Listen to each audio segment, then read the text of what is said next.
Live. Welcome back to another episode of the weekly. It is February 9th, and Bitcoin trading just above $70,000 after crashing, of course, on Thursday or Friday, depending on your time zone, to as low as $62,000. So, decent bounce here.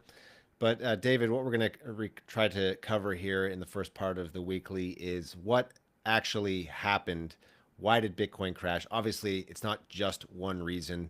But perhaps this, uh, call it a one-day crash, which was one of the biggest ever in Bitcoin's history, has some specific structural reasons beyond just like the long-term narrative reasons for why Bitcoin has been selling off for the last few months. Why this? What happened on this specific crash? That's what we're going to try to cover here. And David, I see you've got some weird recording. What's going I on over can't. there? I don't know. I'm in my hotel room and I can't get it to stop. It's unplugged, and that's weird. Okay. It's unplugged and still making noise. Some weird Hong Kong stuff happening there. David's going to be covering what's happening at Consensus Hong Kong over the week. So watch out for content coming out about that. But all right, let's get into it. So uh, there's a few different theories going around, right, as to what caused this like particularly sharp sell-off. Um, One of them is from Jeff Park, who is the chief investment officer at Procap, very intelligent market analyst, Jeff Park. Now he's saying that Bitcoin fell mainly because of like TradFi sort of automated decisions, right, relating to like some big funds or whatever needing to uh, like basically algorithmically selling off, right? This is a story that you often hear, I think, in these types of events. Something triggers and it snowballs, right? So actually, he says, interestingly, he says that despite Bitcoin falling more than 13% on that day, Thursday or Friday, again, depending on your time zone, Park stressed that the ETF flows defied historical patterns. So instead of seeing heavy redemptions, IBIT, which of course is the biggest ETF issuer in the US, recorded roughly 6 million new shares created, which translates to more than $230 million in added assets under management. So this perhaps counterintuitive outcome suggests that the selling pressure, according to Park, came largely from hedged market neutral strategies rather than outright exits. So he says, quote, the sell-off did not result in end outflows of Bitcoin assets. More, he's concluding that the activity was dominated by dealers and market makers operating within the, quote, paper money complex. Yeah. So there's a lot of theories and people pointing to many different things for this crash. The most obvious ones, of course, were Warsh's appointment or announcement last week as the new Fed chair in May. Yeah, this is That pointed to as a trigger. Yeah, that triggered basically not just crypto but everything. And you saw a sell off start in tech, and then that tech sell off broadened, and crypto got swept up into that. Obviously, Bitcoin and crypto. So that's probably the proximate cause for this like local most recent sell off. And then there's like some, as you're alluding to, kind of particular things with the crypto setup that people were pointing at. Arthur Hayes, he also was looking at IBIT in particular, but ETFs in general. So there seems to be something there. As many folks noted, IBIT had the highest volume day ever by a factor of nearly 2x. So something definitely was happening. We don't know exactly what. There are other theories too, yet still that there was a Hong Kong fund that got liquidated, and their Bitcoin exposure was via BlackRock's IBIT ETF. So that's also kind of being rumored to have happened. Nobody knows right now, and I obviously in the next week or so we'll start to get a clearer picture of this. But it does seem relatively. It seems likely that IBIT in particular, but maybe these spot Bitcoin ETFs in general, are connected to that kind of gap down that you saw on Thursday. Right. And then there's another group of people who have been pointing out or claiming that what's actually happening here is due to the financialization of Bitcoin. You've got more claims on Bitcoin than actual Bitcoin exists. So there's this one guy, Nobler. He's pointing out, and this was reposted by someone that you respect, David, I believe. Who reposted this? Several people Anyway, did.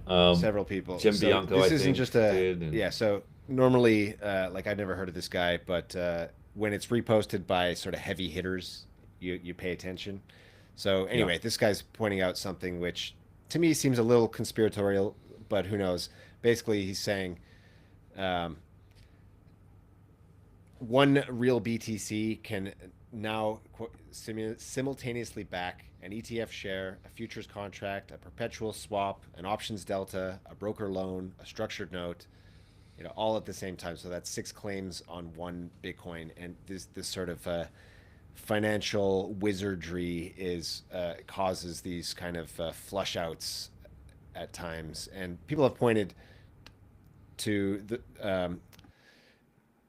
this rehypothecation, I guess, as being a reason that gold has for years underperformed because there's just like so many paper claims on it, and then eventually, um, the piper, what's the expression? The eventually the rooster. I don't know, man. The rooster comes home to like roost or whatever it is, and you get like a yeah, short squeeze, and then you see what happened in gold, right? Like suddenly, like everyone realizes that there's no people don't have the underlying, and they have to cover. yeah. But This is also this is also part of the silver conspiracy. If you're a silver bug, they also talk about the paper markets being somehow behind the um, the what's it called, the dampening of price appreciation for silver. So I I don't know how true this is, but yeah, Jim Bianco reposted this, who I that's right. definitely respect, and he's a TradFi guy. So there probably is some merit to this. The other question though is kind of like, isn't this inevitable? As something becomes valuable, where they're going to have derivatives on that thing, Yeah. right? I feel like that's just kind of an unavoidable way that uh, valuable things, I guess, get co-opted, or a paper market will always kind of eventually form over anything that has value. So, um, in the comments to this, there were a lot of people saying like, yeah, that's why I sold all my Bitcoin years ago for whatever. They say something that doesn't have derivatives like this on it. It's just like, so then but then at any point, can't anything else develop a derivatives market around it? So I don't know if there is any answer to this. Right. Some people also claim, there's a bit of a tangent here, but claim that because of the way Bitcoin works, it's much easier to actually take physical delivery compared to, let's say, gold. So that will make this type of paper claims on Bitcoin market, these derivative markets, unwind much more quickly. Yeah, and that makes sense. That makes a lot of sense to me. Um, yeah, obviously most gold is not going to be actually exchanged, and there've been some pretty cool. I mean, yeah, on a tangent, there's been some pretty cool podcasts I've listened to of people who have been talking about how silver and gold, the the physical nature of the delivery has caused all kinds of um, weird like subcurrents in price in the past couple of weeks, and that's just because you can trade the kind of the paper gold amount online, right? Like milliseconds, and then that has effects that take 1 2 weeks to actually come about when you have to move the gold. Yeah. All right. So, anything else to note on, yeah, why we had this particularly violent crash before we move on? Uh, I mean, I would just say that again, this just seems like it's led by broader macroeconomic instability, right? So, um, I think if the equities and other markets kind of stabilize, then I don't see any reason why crypto wouldn't also stabilize. But if like for example, this stuff with Iran um, blows up, gets worse, and that Yeah. causes weakness in traditional markets, then crypto's probably going to go have another leg down. So Okay. I think that's kind So, of how it works. end of the day, probably it's just a result of the broader macro and geopolitical forces.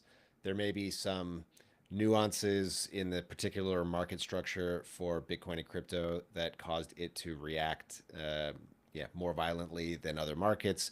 But again, maybe just adding one more thing, as we know, due to the nature of crypto being, Bitcoin and crypto being a 24/7 market with deep liquidity, it's often the place that reacts first to any type of news and reacts most violently, because it's the asset that people can trade very easily. Yeah, definitely. Um, yeah, and we can get into perp dexes and stuff, maybe token narratives later. But yeah, so we should probably move on to All right, so Mr. yeah, Saylor. Mr. Saylor, of course, buying the dip, um, or indicating as much. It hasn't been confirmed, but his he posted as usual on Sunday, like an orange dot or whatever. Um, So the tradition is Do, that the tradition is that he posts the orange dot, and then on Monday at 8 a.m. U.S. time or wherever he is, he announces the actual purchase. So as usually, he posted his dot, so purchase should be coming. Um, but I don't know. This leads. You want to mention something? You had a question? oh, just did you see the AI slop image that he released over the weekend? The one where I did not know. he's like in a dune buggy on a dune, um, driving. You know, I guess it's orange and stuff like that, and it's just like Okay. uh, it's kind of All endearing right. now. I So have to say, it's in. honestly. Yeah. Yeah. Yeah. Yeah. Um, so yeah, okay. So let's just talk about MicroStrategy for a moment because, as people know, I think most people know by this point, MicroStrategy is underwater on its Bitcoin purchases. So they have over 700,000 BTC accumulated at a cost of 54.26 billion. And as of just recently, it's valued at 50.83 billion. So that translates to an unrealized loss of 3.4 billion. Now, so slightly underwater MicroStrategy. Now, people will point out that this by no means that MicroStrategy has to start selling their coins, and I believe Saylor has indicated that he won't be doing that. They're not forced to do it. But the point is that MicroStrategy and other digital asset treasury companies are pretty much all underwater. So yeah, we've got Bitmine being, what is it? What was the quote, David? The worst. Well, so yeah. They were, as of last week, they were down about $9 billion in unrealized losses, which is, quote, the worst capital loss in human history. Okay. Now that's on Ethereum, Now, of course, for the yeah, uninitiated. They're not yeah, holding yeah. Bitcoin. Now again, though, that's those are unrealized losses, and Mr. Tomley, he replied to these kind of posts saying, um, all of these posts dunking on me kind of miss the point of an Ethereum treasury company. We have no debt. Um, we're just holding the Ethereum. We're fine, and Ethereum is the future of finance. So Yeah. seems unfazed. Okay, yeah, and so Bitcoin is the biggest bar here on the chart. We've got MicroStrategy next, and then 21 Capital. They're 1.6 billion in the hole. Uh, let's see, SharpLink, Metaplanet down 1.2 bill. So all the DATs are underwater. You could actually argue, David, that this may indicate since these DATs don't have to sell and they're currently underwater, this may indicate that this is actually, a good buying point, good buying levels, right? Because if all these institutional players are underwater, they're obviously not going to be selling. They might be, as Michael Saylor is looking to like dollar cost average, that like lower their cost basis here, picking up more coins. And so you could argue that you're getting in at if you buy now, you're getting in at a price that's sort of below what the institutions have purchased at, which means value. Mm, yeah. Um, are you talking about buying the underlying or buying The these underlying, stocks? but Yeah, yeah, I yeah. guess the stocks too. You'd have to look at them one by one to see exactly how they're structured. But I have seen people, bull posting on MSTR here. Yeah. I again would for just straight up stocks like this, I would always caution buying the underlying. Um, Yeah, Again, if something like actually like the BMNR though, if it's I don't know how low how far off the all time high it is, could be more interesting to me, right? Like they partnered with Mr. Beast, right? yeah, They invested. So I mean, they're making moves to actually kind of generate revenue in some way. To me, that yeah, seems more interesting than just buying Bitcoin, which you can do by yeah, yourself. So yeah, yeah. Well, I guess my point is just with all these DATs being underwater and the average cost basis of ETF holdings also being higher than the current price, if you're buying Bitcoin now, you're definitely not buying the top. that's yes, that's true. However, Graham, going to our next segment, you could be buying an asset that's going to zero, All right. So right? yes, exactly. So this leads us to sort of the sentiment and where we are in the cycle. Posts. Famed economist Nouriel Roubini issued a scathing essay on his blog, and basically he's dancing on Bitcoin's grave. So we're at the point of the cycle, David, where it's time Yeah. to cue Bitcoin is dead. Post Yep. Nouriel Roubini. He's got some bangers in here. Um, so basically, well, he calls Trump clueless and venal. Let's see what else. Bitcoin links. So he links Bitcoin's tumble of more than 40% from its October 2025 high to now, occurring at a time when traditional safe havens like gold soared by 60%. He equates that to a policy agenda dictated by, quote, crypto grifters and a president who fails to grasp the basics of finance. And he dismissed the Genius Act as, quote, the Reckless Idiot Act, arguing that it sets the stage for a return to the unstable free banking era of the 19th century. This is kind of interesting. You'd have to dig into his argument very carefully, but basically he's saying by allowing stablecoins to operate without the oversight of narrow banks or access to a lender of last resort, he's warning that the administration has created a, quote, ticking time bomb. And then just to finish this off, he says all it would take to incite a panic and trigger a bank run is for a few bad apples in pseudo-libertarian U.S. states to misinvest their holdings or place their deposits in weak institutions like Silicon Valley Bank. I don't know.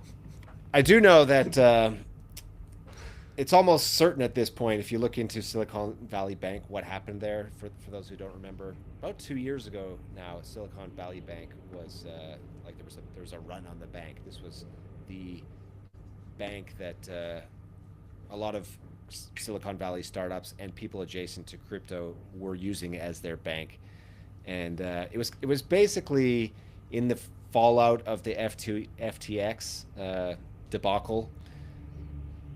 It was it's seeming increasingly clear that it was unlawfully taken down by Elizabeth Warren and the anti-crypto army. It wasn't really actually in trouble, but they just like forced the bank to close, basically to try to kill the industry. And so I don't know. It's just with Nouriel Roubini mentioning it as like an example, it just seems a bit what's the word? It's a bit rich. Like actually, disingenuous. That's not quite disingenuous. It's not exactly what happened here with Silicon Valley Bank. That bank didn't fail for organic reasons. Yeah, absolutely. So that was good. Always nice to hear these kinds of articles. Actually, I mean, not ironically, it's good to hear these kinds of things. Like you mentioned, I think in Token Narratives last week, you said you're just kind of relieved. You're relieved to have the price crash and to be like, okay, we're in a bear cycle here. This feels good.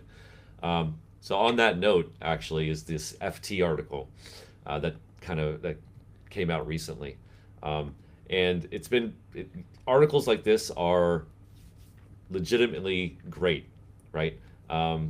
Kind of sensationalist on the downside, right? So Bitcoin is still about $69,000 too high. FT opinion piece, 1 million views so far on X.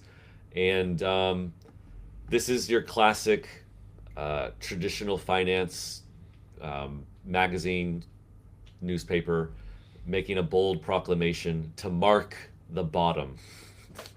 And lots of people on my timeline over cycles. Yeah, and lots of people on my timeline are celebrating this legitimately, like, oh, thank God, this is great. Well, bottom signal, here we go. And it's just you don't even have to read it. It's basically like crypto rage bait, I feel like, but it's basically saying that Bitcoin is worthless, and see the number has gone down, which tells you that it's worthless and is just a grift, and is associated with grifters. So I like well this, played, Financial Times. I like this comment. It's so brave of you to publicly come out as retarded in a paywalled article no one will read.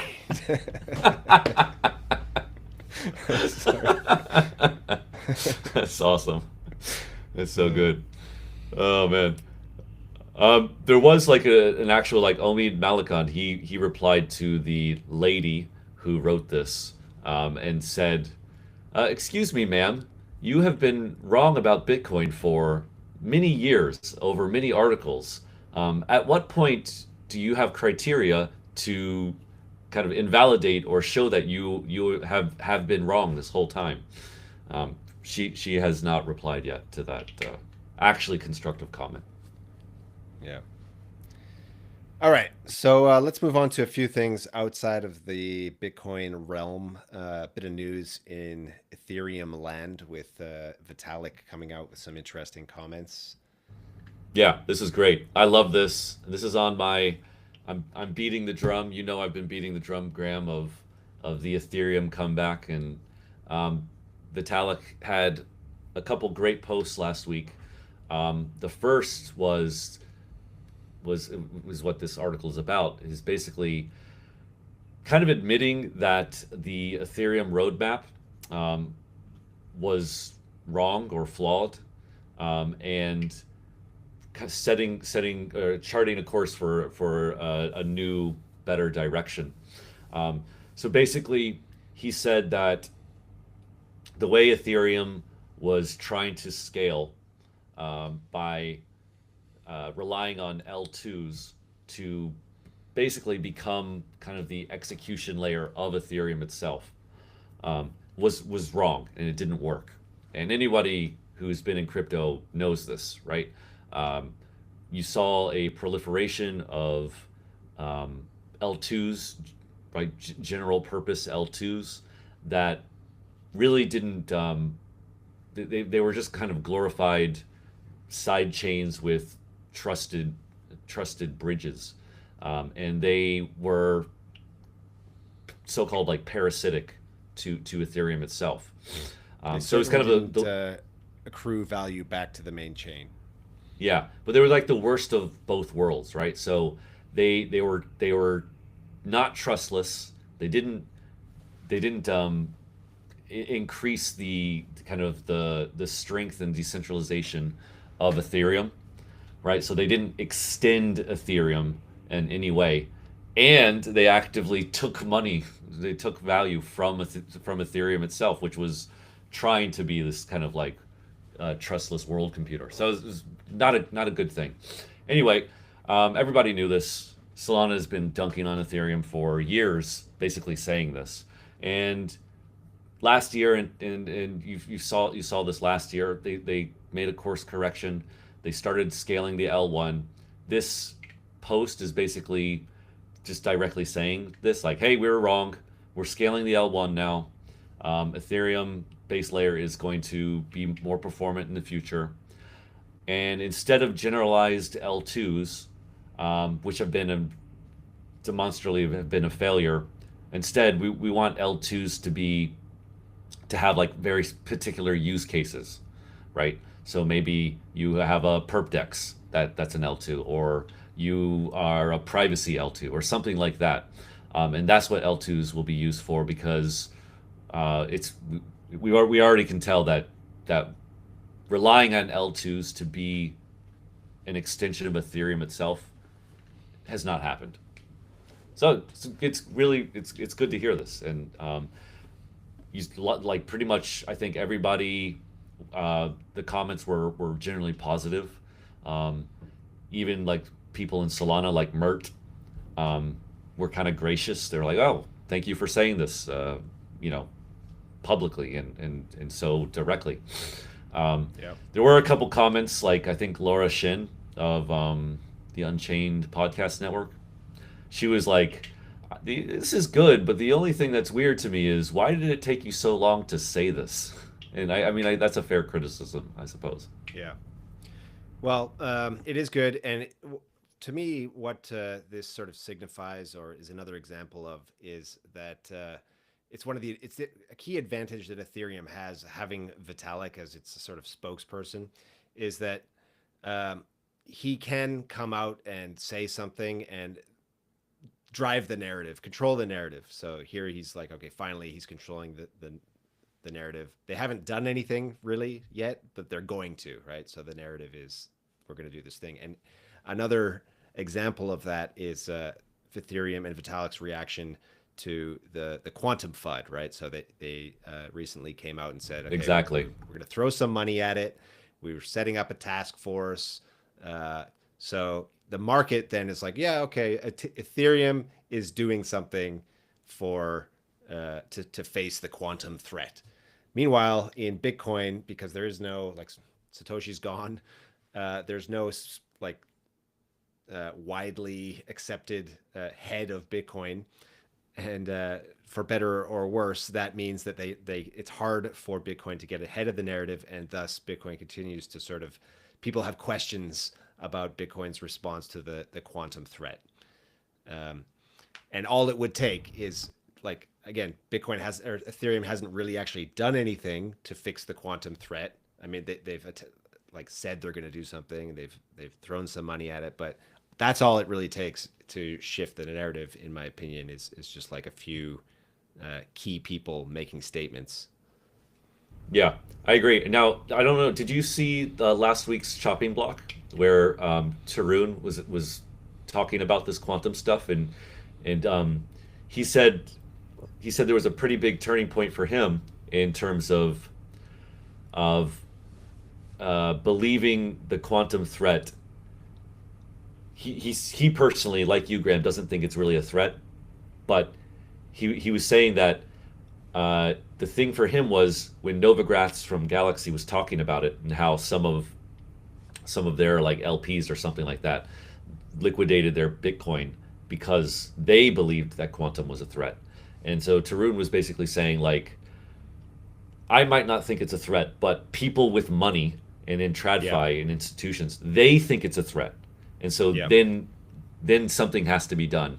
And they and Hasib and all of them they were talking about yes, do put a couple $1 million at it, make a checkbox so you can say I've done my due diligence and Exactly. it's on the road it's on the roadmap. At the very least, that is important Yeah. to mollify people. Now, of course, it's harder for Bitcoin to do that, having no head. And that's why I mentioned it's the advantage, a key advantage, I think, of Ethereum is having Vitalik be the one that anyone can point to, and he can just say like, "Yeah, we got it under control."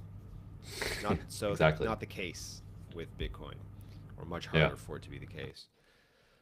For better or for worse. All right, let's just wrap this up with one last little story here, David, which is Polymarket, everyone's favorite prediction market, uh, seemingly leaning towards, surprise, surprise, issuing a token. And this is Why? conjecture at this point, but basically it comes from the fact that there's a trademark filing on the word poly, or the ticker poly. So people speculating that that will mean Polymarket issues a token.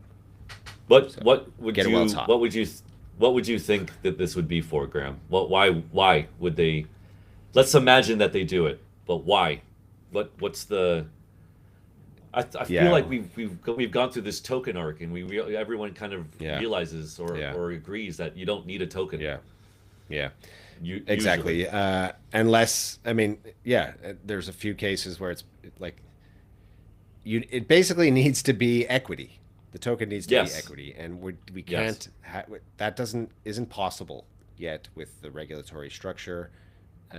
So I don't know, what is it? Yeah, it's a down only rewards token or something, or Down govern. I don't only. know.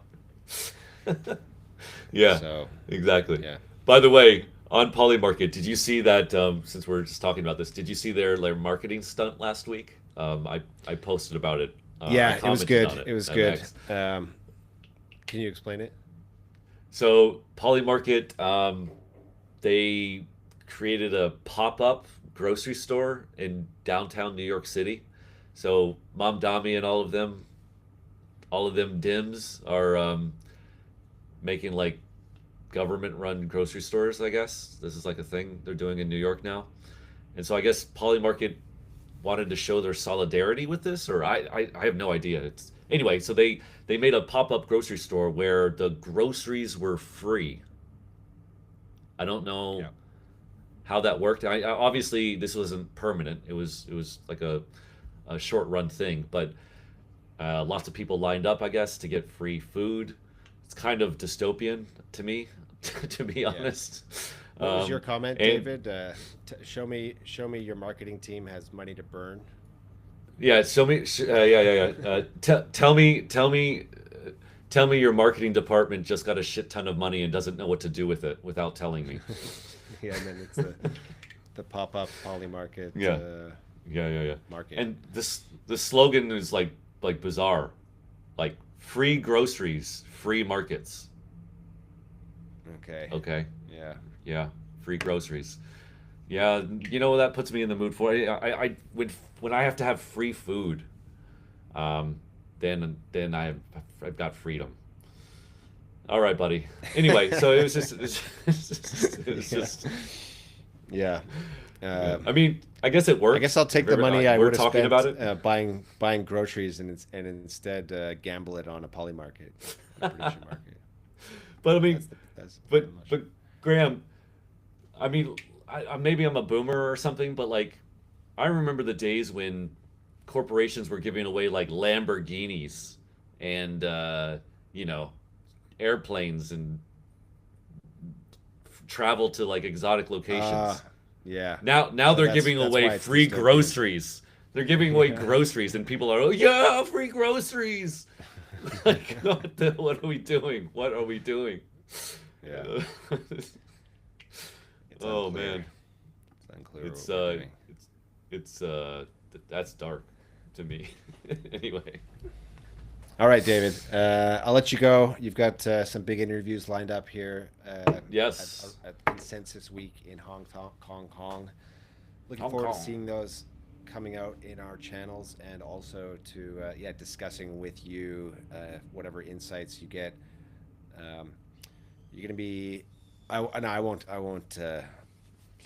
I won't Don't kill it. spoil it. I won't spoil your stunts that you've got lined up. Excited to see Oh those. yeah, it's gonna be fun. All right, David. Thanks for joining, and thanks everyone for listening. And have a great week.